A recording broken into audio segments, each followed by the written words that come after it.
He's fading fast. And on that cough, we have started recording. There you go. We've exchanged claps for coughs.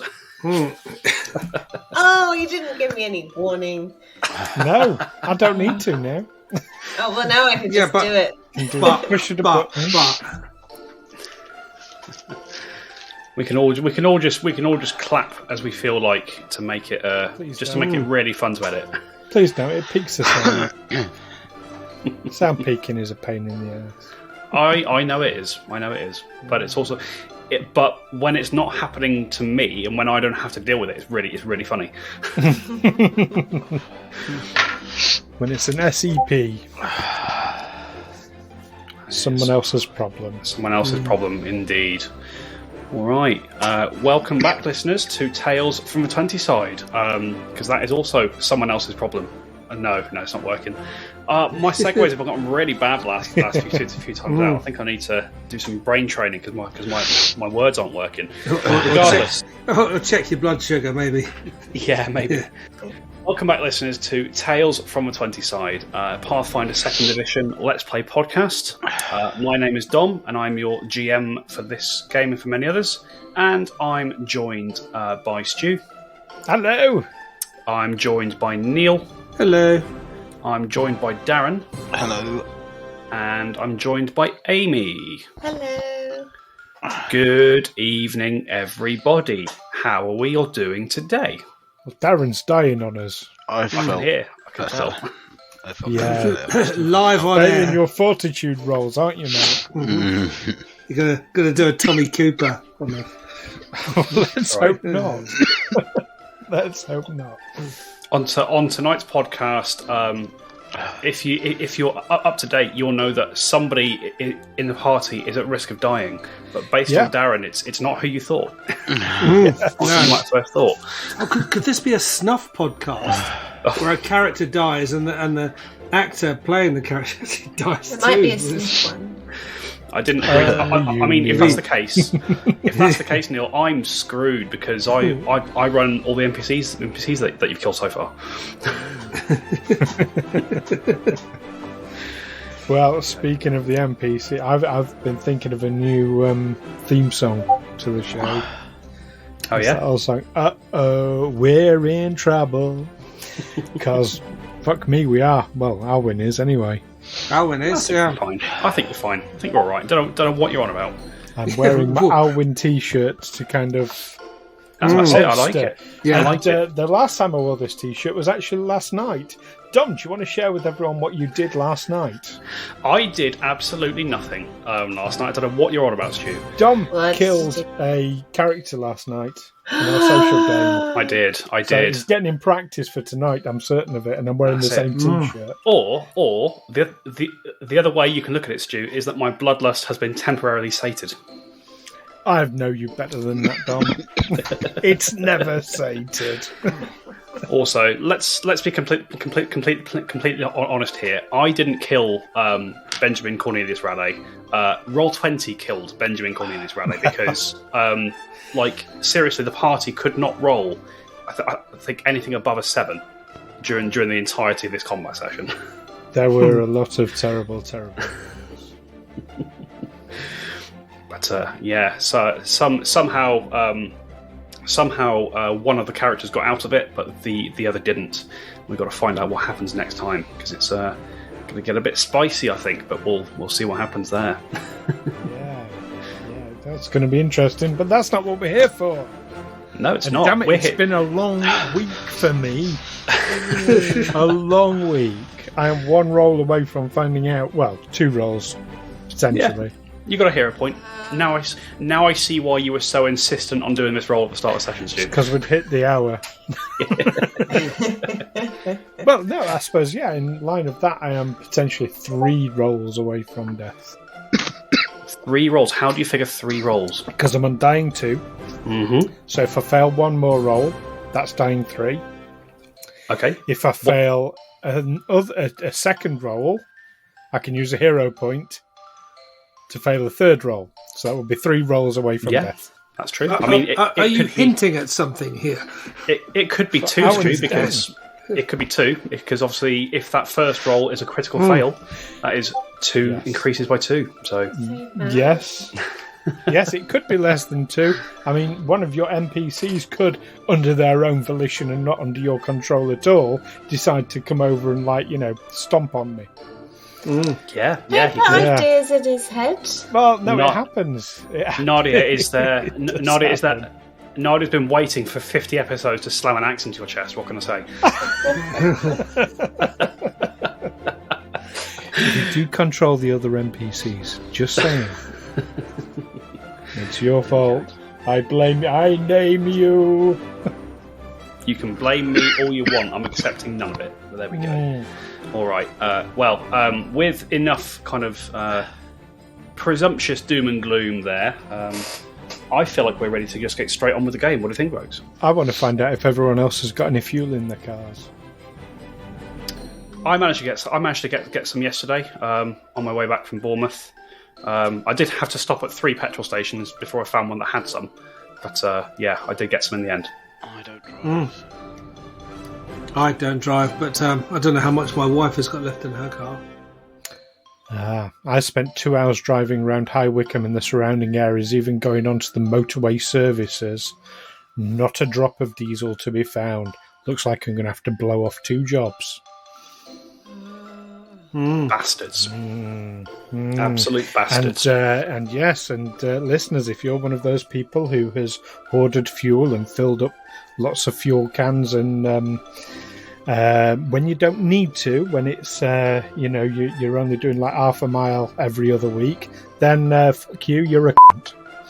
Yes, and on this rare occasion, Stu does speak for me. I agree.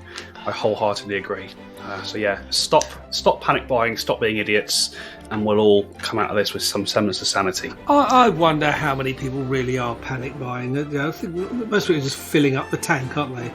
I mean, you hear stories about people filling jerry cans and whatever, but I don't think it's that widespread. Yeah, but if you've got half a tank and all you're doing is like driving your kids to school, 200 yards up the road, which they do. I've seen you, Sandra. Yeah. I know what you're doing. Then that is panic buying, because that half a tank will last for weeks. I fill up my car when it's got half a tank, just to top it up, ready for a journey. It's the military way. You'd set off always with a full tank. And there'd be an inspection before you set off, and you'd have to actually lift the cap off, and they could see the fuel in the tank. Okay, it's just a standard military thing. But if you're not filling up jerry cans and bathtubs and things like that, all you're doing is filling up your car, which is perfectly reasonable. Even if it's going to take you weeks to use it, because you might not be able to get it for weeks. The reason there's a fuel shortage, it's not because people are panic buying; it's because the fuel isn't getting delivered. No, Neil, I'm going to disagree with you very strongly here, because if you are putting fuel in your car at a time when you wouldn't normally, I mean, yes, if you normally fill your car when it's down to half a tank and it's down to half a tank, then yes, that would be normal. If you normally fill your car when it's down to a quarter and you're filling it when it's half, that is panic buying. No, it's... Yes, it is. If you're listening to Aliens Explore. Neil and I have an argument. I'm gonna put my foot down on this, folks. Let's all take a breath. Let's chill out. Emotions are high right now. No, I want the last one. If you've got 3/4 of a tank full and you go to the petrol station, you're only putting in 1/4 of a tank. So what's the harm? Well, it's 1/4 of a tank that someone else then can't have. How about we save all this lovely animosity for the threat facing you as a group, folks? Me. Neil and I have an entire podcast where we just argue. No, we do, yeah. We're used to it. The whole country is falling apart. This is just the first wave. There's worse to come. I agree. So let's play a game. Let's play a game. That's it. Let's play a game. Let's have some escapism. Let's maybe kill a beloved character or so. I don't know. We'll see. All right. Is someone else in danger other than Alwyn then? No comment. Chardonnay? All right. I think Chardonnay's probably the only beloved character in this game. Chardonnay and Otto, of course.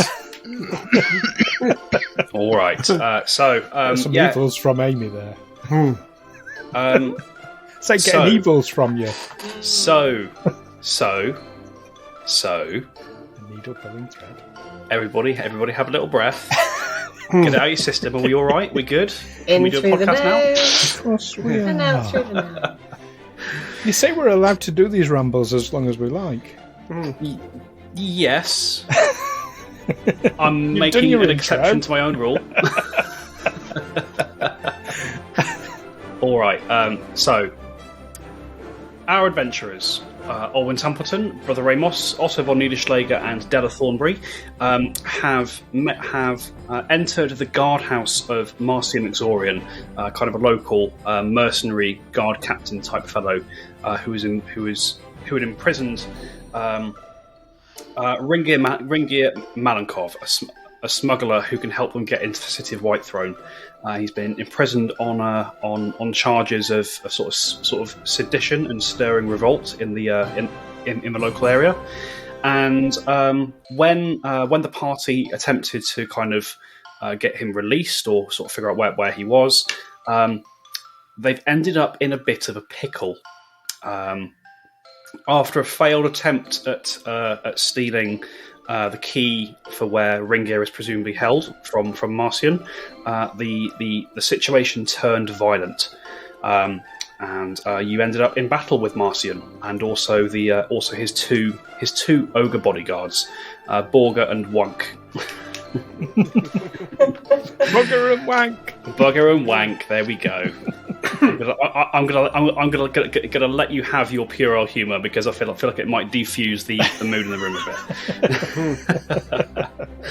Bugger and Wank, the two ogre bodyguards, joined the battle, and as you fought, Marcian revealed himself to be not just a human, but a large white wolf in human form. And in fighting with him, you discovered that he had the ability to breathe out a powerful blast of frigid cold air, which had done quite a number on several of you so far. And the last thing that happened was Marcian, without his frost breath available to him, wheeled on Olwyn and, clamping a mighty blow into him, tossed him like a rag doll and threw him to the ground, where Olwyn lay. Olwyn lay unconscious and at risk of dying. And that is kind of where we bring ourselves back in. We bring ourselves back into the combat round. It is the start of Olwyn's turn. Olwyn, I need you to make me a recovery check, please. Right. I need to pick which D20 I'm going to roll this with. It's a very important decision. I don't use these very often because they land with a massive thunk, but I've got some solid steel dice. Nice. Don't really have heavy. too much though. I'm going to save it for special Have you got a slingshot catapult to go with it? Not one that can reach all the way to Oxfordshire. When you say they're really heavy, does that mean they're really heavy on one side? No, they're balanced. They're probably the most balanced dice I have, in fact. But here we go. I mean, the most expensive dice I've got. 16! There we go. Olwyn lives another round. So, Stu, reduce your dying value from dying 2 to dying 1. Not out of the woods yet, but getting better. There we go. That, however, does end your turn, which is going to bring us round to Brother Amos. So, Brother Amos, to remind you, you have this kind of white wolf that is Marcian kind of directly in front of you. Behind you, there is a wall that the wolf smashed down in order to get into the main chamber. Beyond that broken wall, there is an ogre bearing down on Otto, who is underneath the table. And to your right, there is a second ogre engaged with Nadia, and kind of immediately to your left, you can see the still unmoving form of Olwyn, where he's been thrown into the wall.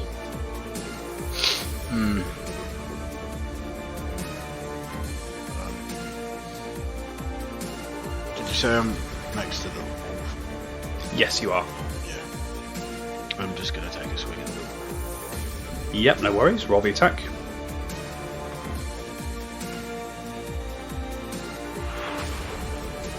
Okay, roll 2 attacks for me.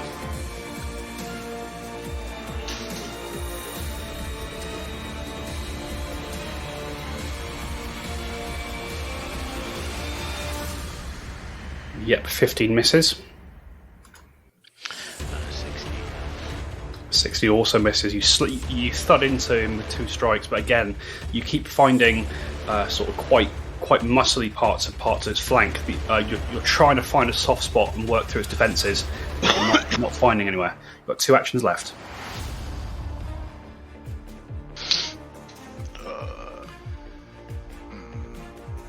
I will get out my stuff. Yep. I was swinging. Yep, you draw your staff and you make an attack with the staff. Roll the attack.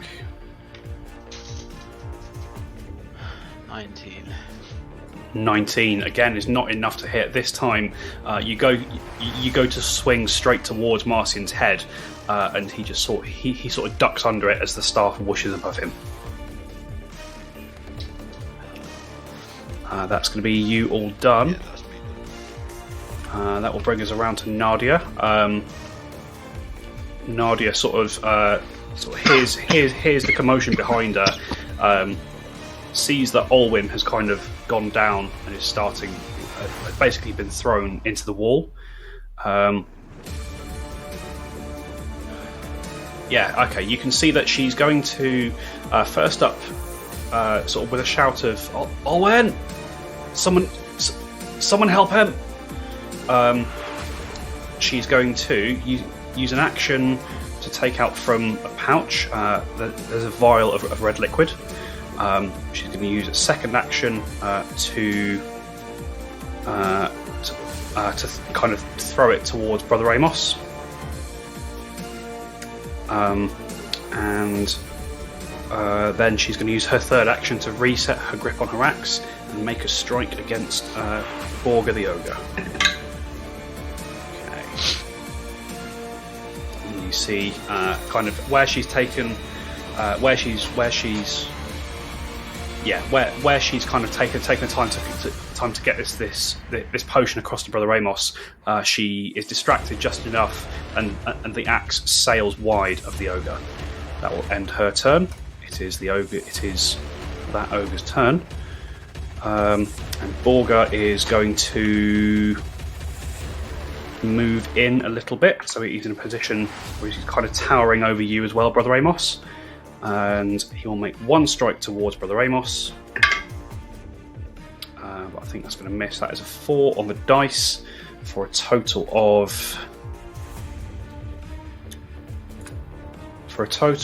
16. Brother Amos, is that a hit? That is a miss. Okay, and then rounds the ogre hook onto Nadia, and is going to make an attack against her. And that's the same roll, which is also a miss. So Borga sort of staggers forward, ogre hook in hands, looking quite badly hurt himself, I should add.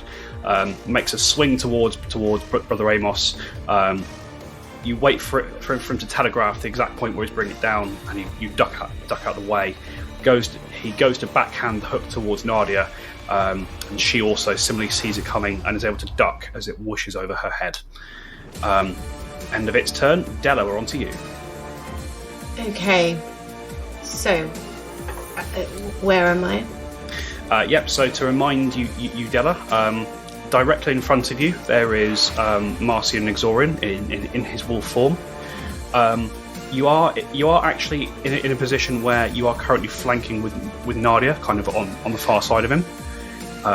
To your immediate right, you can see that Olwyn is on the ground, not moving. Okay. Right. Well, I will. Seeing Olwyn lying on the floor next to me, I can do something about this.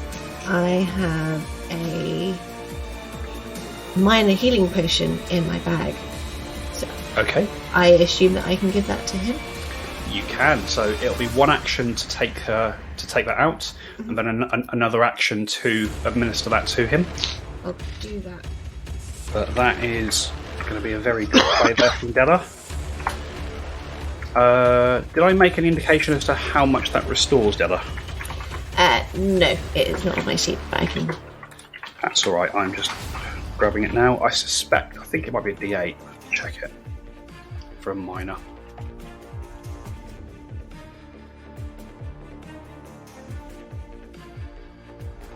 1d8. It is a d8. There we go. So please roll a d8 for me, Della, and then Orwin will get that much back. You get 7. Very nice. 7 back. Thank you very much. So yeah, so Orwin, as Della pours this liquid down your throat, you sort of splutter and cough and come to consciousness. You are prone on the ground. You have the wounded one condition, but you are alive, which is the main thing for now. Della, you've got one action left. All right, I will take a swing at the wolf boy with my rapier, which I have in my hand, I think. Yep, you should. Yeah, I believe you did last time out, because that's what you were attacking with.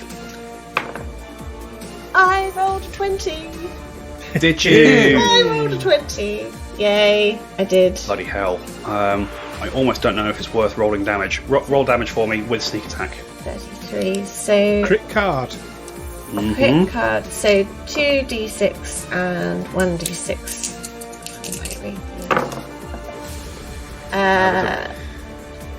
With the rapier, you also get... So roll that damage as normal, and then double it for the crit. And then because it's a rapier, you get your deadly d8 on top. Oh, yes. Okay. Okay, so my normal damage was 10, doubled is 20, and I rolled a 2 on the d8, so 22. Della, tell me how you finish off Marcian Ringeirr. He had 11 hit points when you hit him there. I will poke him in the eye aggressively. Aggressively poke him in the eye. You've had a very productive turn, I have to say. It was my fault that we were in this whole mess, so it's only right that I sort of fix it. So that's true. Yeah. That's true. Yes. That was your idea. Yeah, we're going to gloss over that though. Yeah, that's it. It's fixed now. There you go. Yes. So kind of as kind of with almost with one hand, you bend down to deliver a potion to Orwin, Della, and then as you're standing with a little pirouette, you sort of twist and feint. Marcian sort of leaps towards you to presumably to sink his teeth into you once again, and in doing so finds himself impaled on your rapier. And good work. You pull the blade free, and the wolf. You see the wolf corpse slumps to the ground. There's some other stuff that happens that we'll get to shortly. But first, we are still in initiative, as there are still 2 ogres there to deal with. But at the end of your turn, Della, we are round to Wunk, the other ogre. Sort of over his shoulder, sees that Marcian sort of slumps to the ground and just lets out this bellow. No, Marcian! He's gonna, sort of forgetting about Otto for a second, he is going to stomp towards you. Orwin is in the way.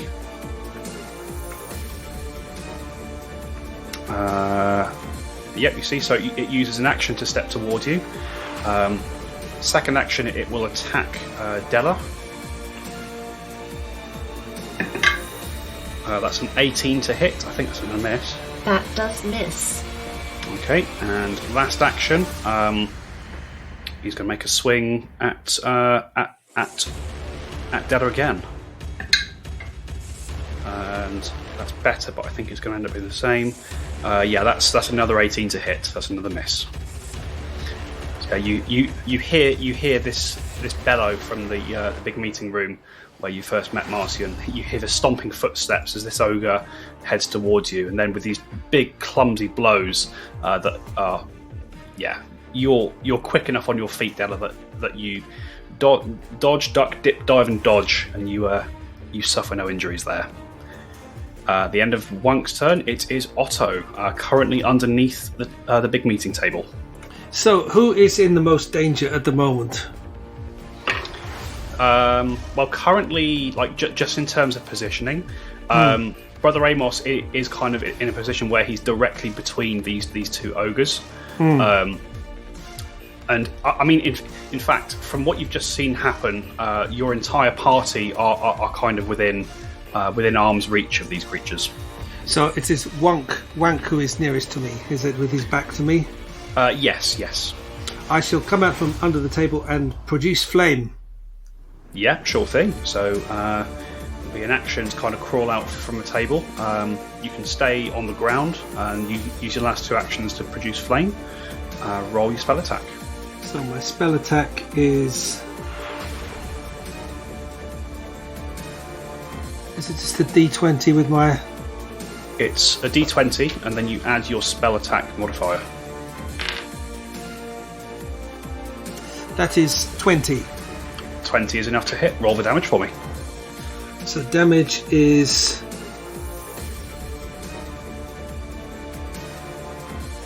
Is it 1d4 for every level? I can't remember what it was. Yes, it's a D4. It's a D4 for every level of the spell. So it's a cantrip. So it's automatically heightened to half your level, rounded up. You're level 5. It's level 3. So 3 times d4. Yes, and then you also get to add your charisma modifier. Okay. As you are a sorcerer. That's 1 plus 2.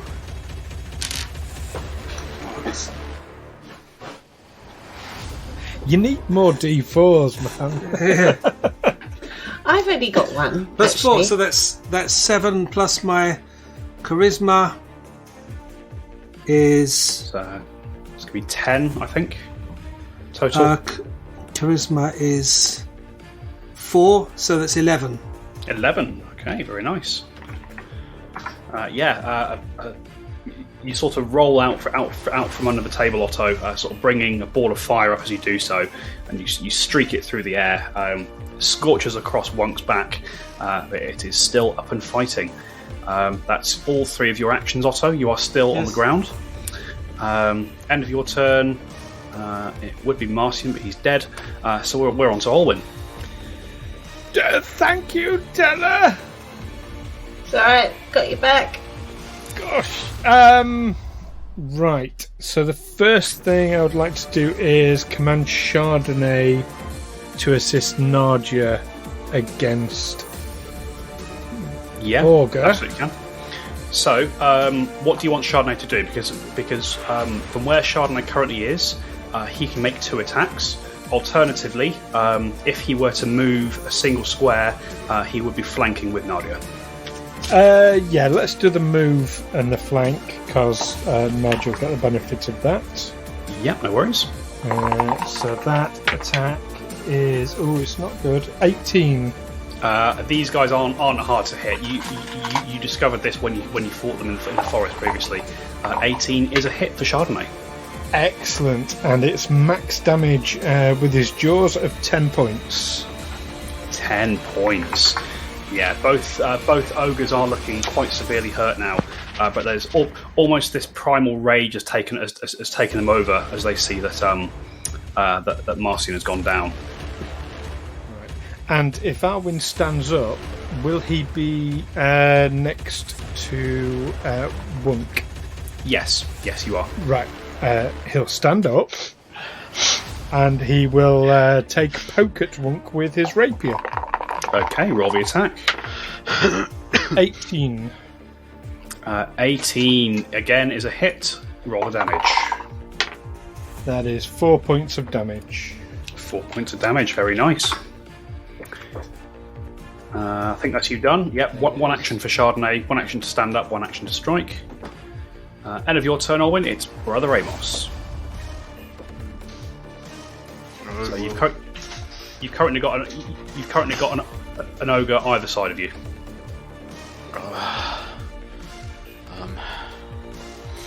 Decisions. I'll go for the one on my left. Yep, no worries. Roll that attack.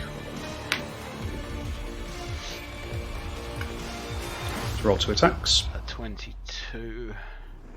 Hits. 26. Also hits.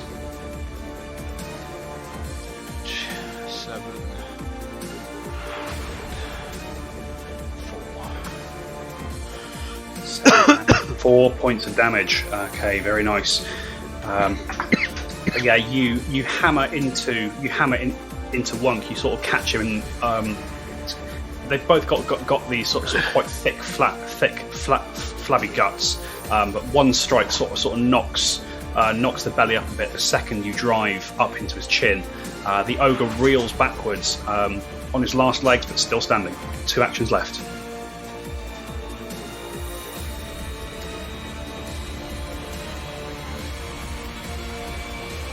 Swing for him again. Roll again. I just rolled a natural 20. Yay! There you go. Beautiful. And just with a with a mighty strike, once again working on the centre mass there. You wind your fist back, Brother Amos, and you slam the fist square into the centre of where Wunk's kind of rib cage is. You hear the cracking and shattering of bones as you cave his rib cage completely in, and the ogre sort of staggers on its feet for a second, unable to breathe, and then collapses to the ground with a thud. You've got 1 action left. I'll have a swing at the other ogre. Yeah, might as well. What's my attack penalty? Be minus, if you're using your fist, it'll be -8.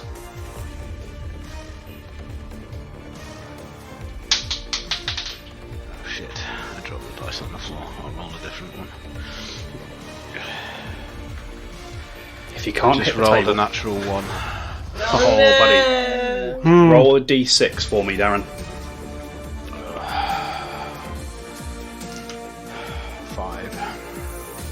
5.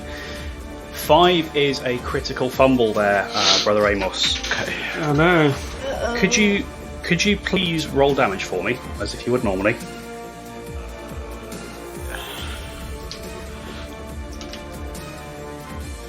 Am I adding my own Yes. thingy to that? Okay, so that's a 6. 6 damage total.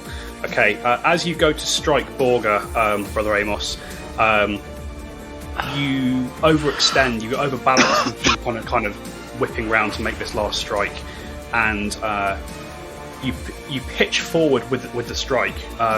Borga is nowhere near where you thought he was, and you overbalance and you face plant the ground. You take 12 points of damage as you critically hit yourself. Can I use Liberating Step on that? I think no, because the wording on Liberating Step is specifically when an enemy damages your ally. Yeah, and he's damaged himself. So. That's it. Fair, okay. So the crit fumble you drew was grave miscalculation. There we go. All right. End of your turn, though, Brother Amos. We are round to Nadia, who sort of looks over, sees that Olwyn is up once more, and she breathes a little sigh of relief. She sort of looks at the ogre and says, "All right, we can put this one down too, just like this." She'll use first action for her guiding words. In case it becomes relevant, she uses her second action to slam Borga with the axe, and you watch as she slams the ogre with the axe. The axe sinks deep into the ogre's gut. She pulls it free. The ogre puts a hand weakly to its stomach, sort of staggers to one knee, and then she brings the axe down once more with a mighty battle roar. And she decapitates the ogre where it stands, as it slops to the floor with a thud. Nadia's a beast. Nice work, Nadia. Decaffeinated. There we go. You guys are out of combat for the time being. Can I do one thing? Can I cast a healing spell?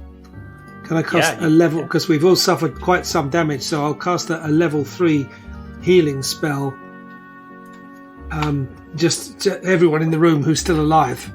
Yeah, absolutely can. Yeah, I say you're out of combat now, so you don't have to do things kind of on your turn or whatever. Right. So yeah, mark off your level 3 healing and roll the roll what you get. It's a D20, isn't it? No, it's D8s. Probably 3D8, I imagine, plus your charisma. General possibilities. You're not attacking us. I mean, No. well, you might be. Yeah. Don't trust Otto.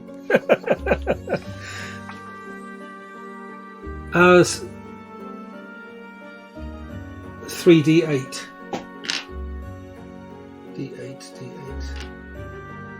It's a D8, so 2 plus 3 plus 2. 7. 7, very nice. Back. Thank you. Okay. Arwen's going to sort of slide down the wall to a sitting position, then beckon Brother Amos over to him. And assuming Brother Amos comes over, does he? Yeah. He'll get you to sit by his side, and Arwen is going to start a treat wounds simultaneously on himself and Brother Amos, using Ward Medic, which is a feat allows me to do treat wounds on 2 people at once. I think it does, doesn't it? It does. But do I roll separately? This is the question that I can't figure out. Yeah, I think... looking at it, it's still 2 separate checks. It just means that you can do 2 people at the same time. Right. So this is going to be Alwyn and Brother Amos for 10 minutes. Yeah, that's fine. But I'll do the rolls now. Mm-hmm. Going to do this at the higher rate of 20 DC. Yep, sure thing. Just make sure I've got the right page up. So this is DC 20. So I'll win first. Is a dirty 20. That's great. So, That means, gives you... It's 2d8 plus 10. Yeah, 2d8 plus 10 on a DC 20. Yeah, so Alwyn gives himself 26 back, which is good. So it's back to 40. And I now lose the wounded condition, don't I? I believe you do. And on Brother Amos... that's an easy success. That's 26. So Brother Amos gets back 17 hit points. Hey. Very nice. Well done. Thank you. So as sort of Olwyn sort of starts to patch up his own injuries and those of Brother Amos, Della and Otto, are you guys doing anything whilst this is happening? Well, I'm going to get that thing that I was after. Yeah. In the first place. So now you've got a moment to breathe, Della. You sort of turn. Excuse me. You turn the body of Marcian over. He is still in the form of the wolf, like he hasn't returned to his human form. But what you do notice, Della, is that there seem to be a few objects that had previously kind of melded into him when he changed shape. Those objects have reappeared on his body and can now be taken freely. You see that around his neck there is a leather cord that has what looks to be a couple of keys on it, which was what you were originally trying to take. Mm-hmm. And you also kind of in the pocket of this sort of long white leather coat, you find the silver sapphire medallion that Olwyn had threw at him previously. Give me a perception roll as you do so, Della. Okie dokie. 23. 23. Okay.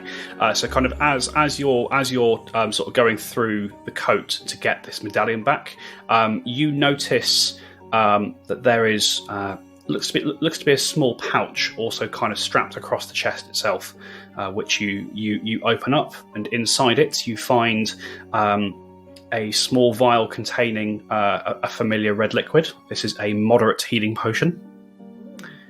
And you also find a collection of coins. There is 8 gold pieces and 12 silver pieces. What happened to the healing potion that Nadia threw at Brother Amos? So Brother Amos still has that. Oh, does anybody need it? Oh, I've got save one. that for when we're desperate. Yes, when I've run out of insta heals, like I did. This medallion thing yours, Alan? Oh, thank you. Yes. Was it a lesser healing potion? A Nadia threw to you. Let me just check. Yes, it was a lesser healing potion.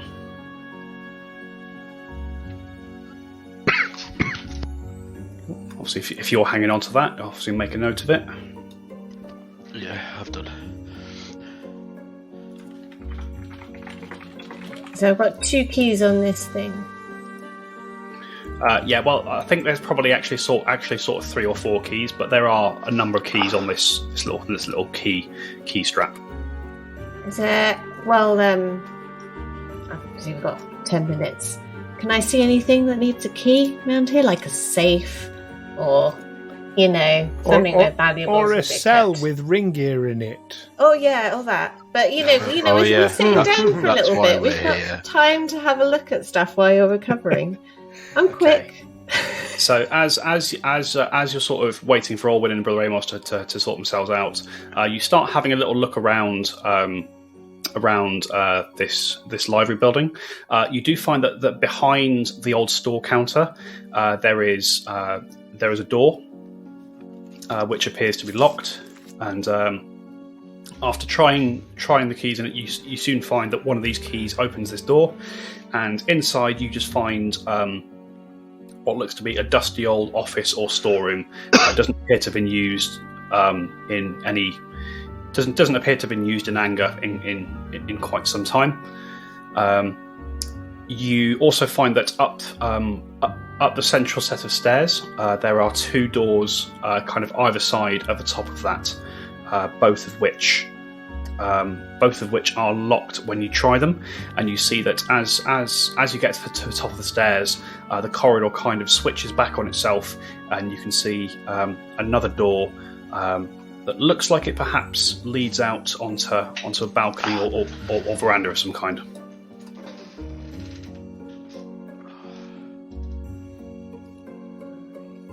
Well, I don't think they'll keep him outside.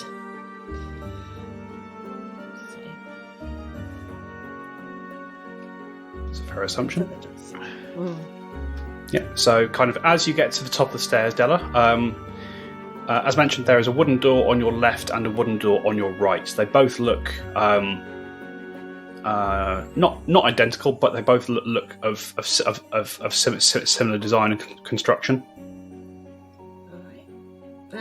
I'll check the left one first. You check the left one first, okay. Again, you find that this particular door is unlocked, Stella, and you step into what looks to be a dormitory of some kind. There are several bunk beds that have been lined around the walls, and there is a very strong stench of body odor, kind of just in this place. In here, you don't see much of interest, although actually give me a perception roll. Okay.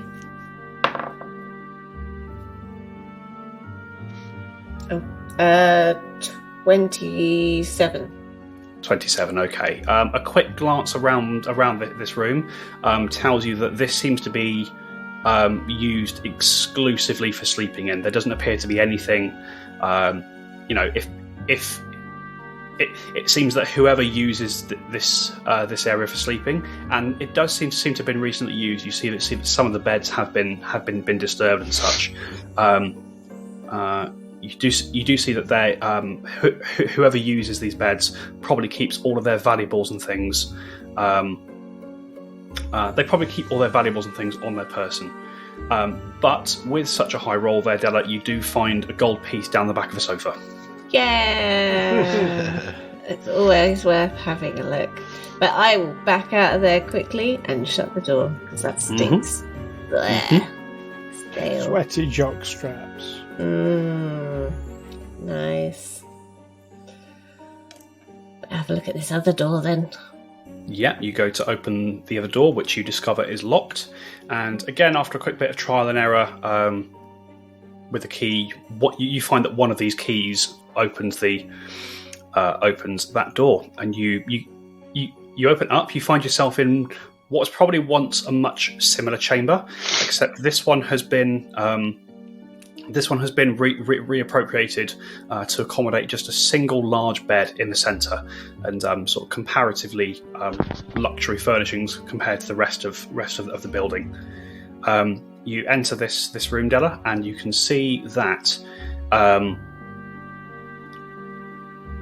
kind of in the far corner, chained to the wall and sort of bound, gagged, and sort of appearing very, very beaten up. You can see that there is what looks to be an orphan man, sort of pale skin, thick bushy beard, big thick twirly moustache. His face is bruised. He's got a black eye, and you can see that his skin is kind of crisscrossed with broken blood vessels. You can see that he is both blindfolded and gagged, as well as being locked to the wall. Okay.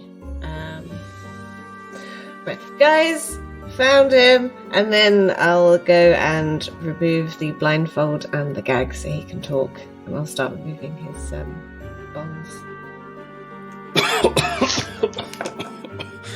As you take the gag off him, Della, he coughs sort of quite heftily. Sort of looks at you almost with a look of confusion as he sort of sees you. He sees you, Della.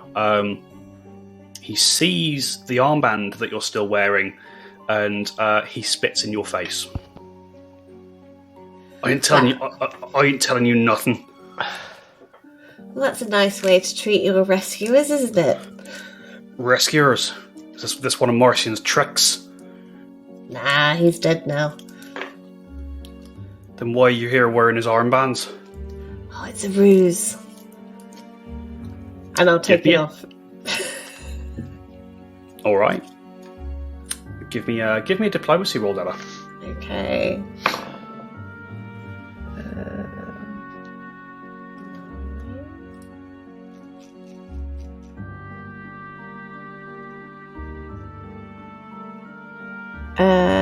21. 21. Okay. He sees you take the armband off. Sort of takes a second to listen to what you're saying, and you see he kind of sort of where he was quite tense. For potentially obvious reasons, he was quite tense. But you watch as he kind of relaxes back against the wall a little. Sorry about that. He's dead, you say? Yes, very. Well, seems it's my lucky day. So what do I owe the pleasure, Miss... Oh, Della. My name's Della. I'm sure one of my friends can fill you in. What's going on? All right, can you get me out of these chains? Oh, yes, I'll be doing that. I'm sure one of these keys will work. Yeah. And yeah, sort of quickly you find that one of these keys does fit the manacles holding him up, and with a clatter and a rattle, they come loose, and he drops down to his knees, sort of rubbing his wrists as he does so. Oh, it feels good to be out of that contraption. You say you've got friends here. Where are they? I'd like to meet them. Maybe shake their hands a little. Where are they? It's been long enough. Yeah, so at about this point, kind of 10 minutes have passed, and Olwyn and Amos finished their rounds of healing. Right, who else is injured? Yes, I am injured. Otto, right, Otto, over here. Nadia, are you injured? You can see that Nadia she does have some cuts, some scrapes. So just for your guys' benefit, I'm trying a new thing with NPCs to make them a bit easier to manage. I've taken a little subsystem from Strongholds and Followers, which is a 5e source book, and basically deals with sort of having NPC followers like Nadia is, and ways to make them easier to run and stuff. And I've kind of modified it to fit 2nd edition Pathfinder. But basically, Nadia no longer has hit points; she has health levels, which kind of refer to a general state of how injured she is. So in terms of like healing her and stuff, you wouldn't restore hit points; you'd restore health levels. Levels. Is that rather than like hit points? It's basically one hit reduces you by 1 health level. Pretty much, yeah. Pretty much.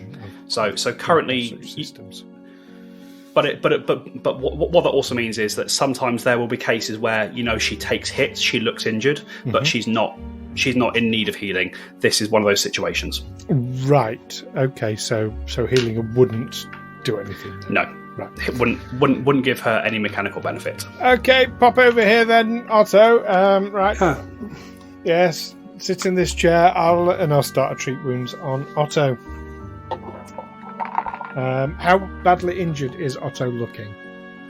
I'm a little over 50%. Well, right. So I'll do a DC 20 on Otto as well then. Thank you. That is a 22. So over the course of the next 10 minutes, Otto will get back 19 hit points.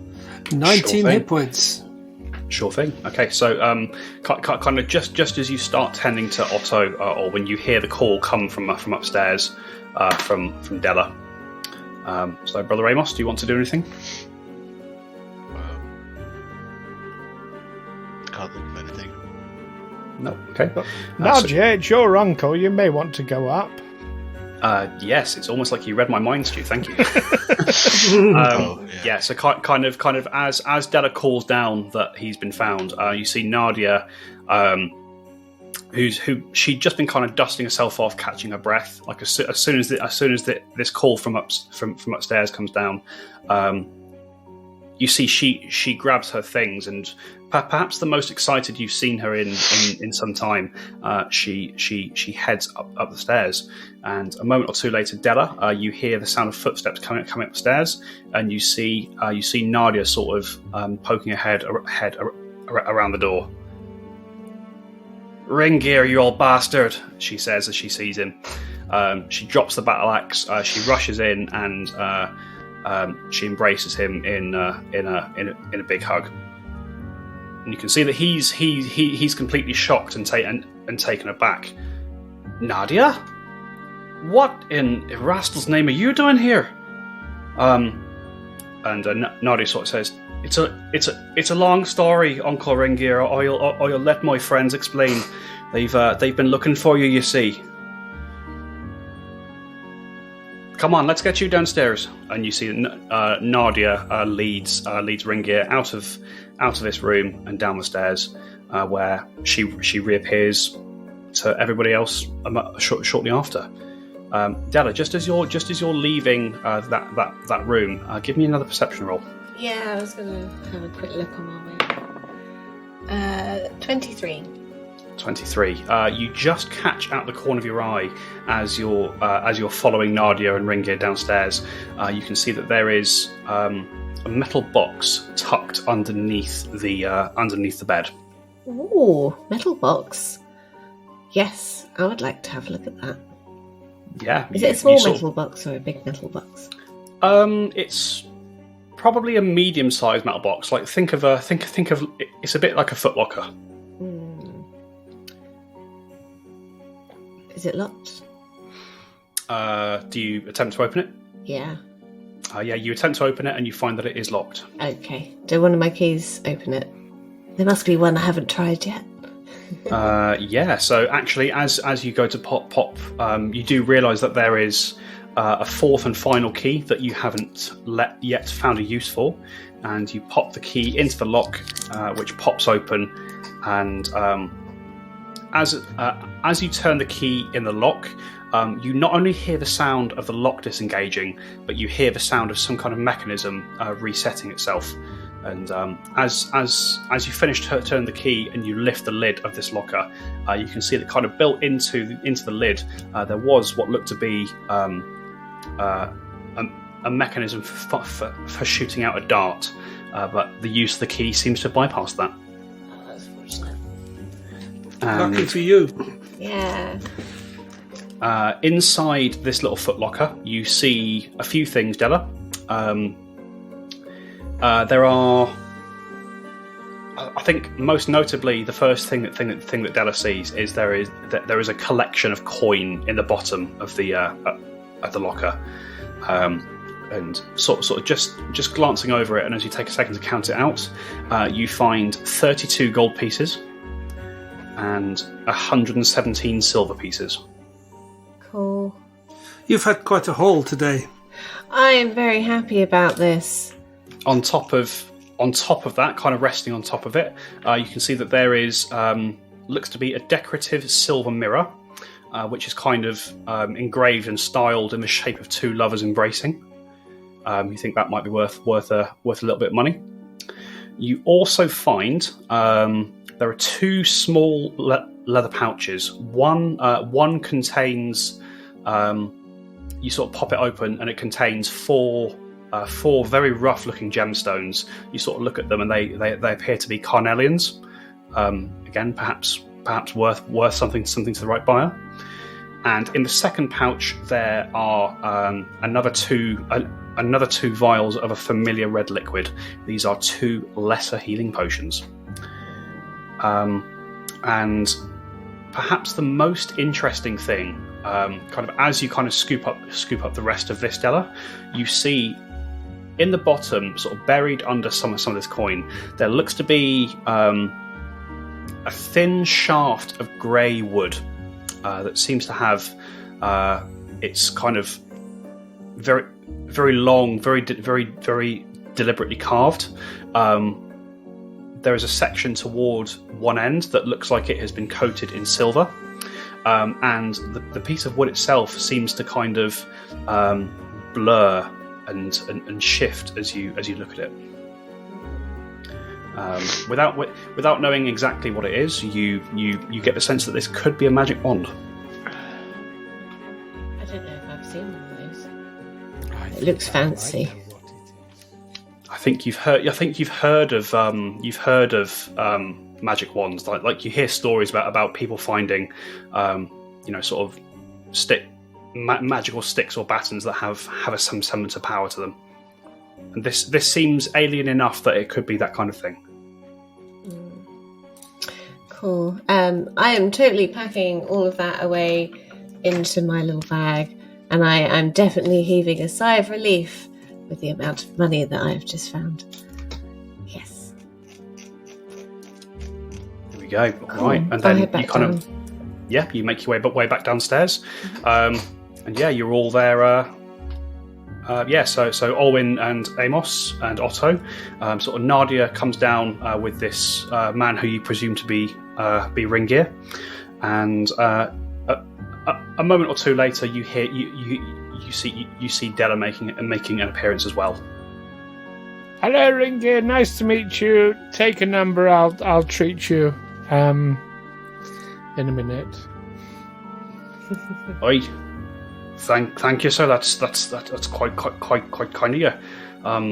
You're saying he's looking beat up? He's been beaten up quite heftily. He's been roughed up. He's been here for a couple of days, that sort of thing. Definitely give you a bit of treatment soon. All right. Just working on that through here. While I'm waiting for that, your friend upstairs, Della, and indeed my niece Nadia here, she tells me that you've been looking for me. Yes, we're here to save the world. I presume Della told you all about it. To save the world, eh? That sounds awfully grand purpose for a humble smuggler such as myself. Oh, we have a very, very special thing we want you to smuggle into the city for us. Right. Okay. And what might that be then? As. You. Okay. Okay. The way you were talking there, sir, for a second, you had me a little bit worried. But It's not people, sir. I'm Alwyn. Chardonnay. If it's all the same to you, sir, I'm gonna keep calling you sir, as you seem to be the ones that what rescued me from what is that over there? He points at the body of the wolf. Oh, that's my new rug. The dick that was running the place. That's Marcian. Yes, Marcian. I thought there was something odd about him. I would never have thought that he was one of them winter wolves, especially because they're not supposed to be able to take human form outside of the Highlands. We spotted it straight away, didn't we, everyone? We didn't think he was a vampire. No, not at all. No, I didn't. Press X to doubt. Delaney's nothing. Here we go. So come on then. We've got a little bit of time. Tell me about this grand purpose of yours. Well, I'm a bit. Sorry, Otto. Just stabbed you with the needle. Yes, I'm a bit distracted. So one of my friends can tell you all about it. All right. Well, I'll be glad to hear it. And as he says that, and sort of leans back against a semi-rotten shelf, sort of starting to take a seat. You all hear the sound of sort of semi-raucous laughter coming from outside outside the library, and you hear boots on wood, followed by the swinging of doors as the main doors to a library building open, and you see striding in are four more of these fish camp guards, sort of dressed in leathers, wearing hooks, and with these blue and purple armbands around their arms. Oh, for fuck's sake! They sort of stride into the room, and they do. Initially, they don't appear to notice you, and then they clock the four, sort of six of you. They clock the body of Marcian on the ground. They clock the body of the two ogres, one of which is decapitated. And you see, they look at you all and they go, "What the fuck's happened here?"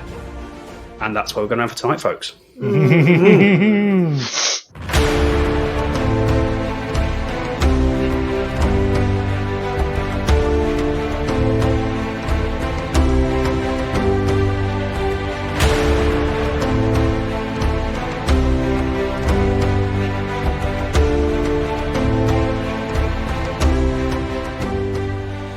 Tales from the 20 Side is a Feagle Films production in association with Juicy Falls. Music by Nazar Ryback from hooksounds.com. Editing by Stu Jackson. Find us on Facebook, Twitter and Instagram by searching Tales from the 20 Side or by visiting talesfromthe20side.com.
fuck's sake, try and do some healing here. And people get walking in and out, like, just, yes. Owen's going to lose his temper, lose his demeanour in a minute. Don't make me angry. You wouldn't like me healing anyone when I'm angry. I wouldn't like you healing me when you're angry. No. Dangerous enough as it is. Angry healing doesn't take too well. Angry anything isn't good. Angry petrol buying. Oh, no.